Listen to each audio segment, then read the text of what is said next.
प्रिय श्रोताओं, सादर नमस्कार। जय माँ कालका। आप सभी को नवरात्रि के 8वें दिन माँ महागौरी, 8वीं शक्ति महागौरी जी के नवरात्रि की बहुत बहुत शुभकामनाएं। इनका सारा का सारा रंग गौर यानी कि गौरा है।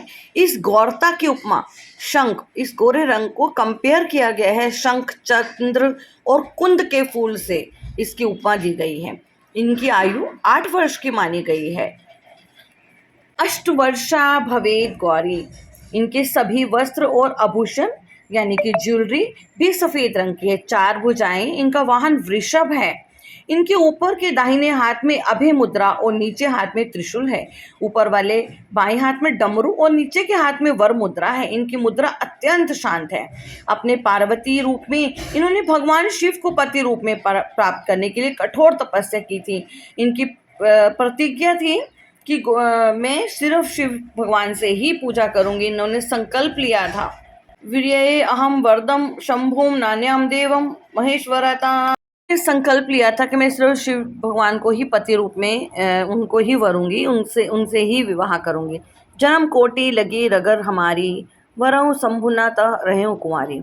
इस कठोर तपस्या के कारण इनका शरीर एकदम काला पड़ गया। तपस्या से प्रसन्न और संतुष्ट होकर जब भगवान शिव ने इनके शरीर को गंगा जी के पवित्र जल से मल मल कर धोया तो ये विद्युत प्रभा के समान अत्यंत कांतिमान गौरी हो उठी। तभी से इनका नाम महागौरी पड़ा। दुर्गा पूजा के 8वें दिन महागौरी की उपासना का विधान है। इनकी शक्ति अमोघ, सत्य और फलदायिनी है। इनकी उपासना से भक्तों के सभी कलमश धुल जाते हैं।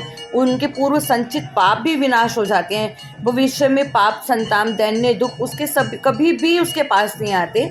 ये सब प्रकार से पवित्र और अक्षय पुण्यों को देने वाली माँ है।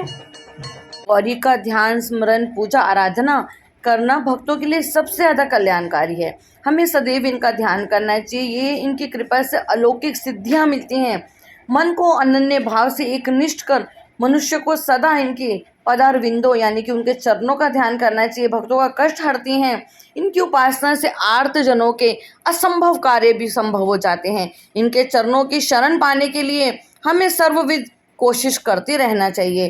पुराणों में इनकी महिमा का बहुत आख्यान किया गया है। ये मनुष्य की वृत्तियों की सत्य की ओर प्रेरित करके असत्य का नाश करती हैं। हमें माँ की पूजा करनी चाहिए और इनके शरणागत होना चाहिए। मुझे सुनने के लिए आपका बहुत बहुत धन्यवाद।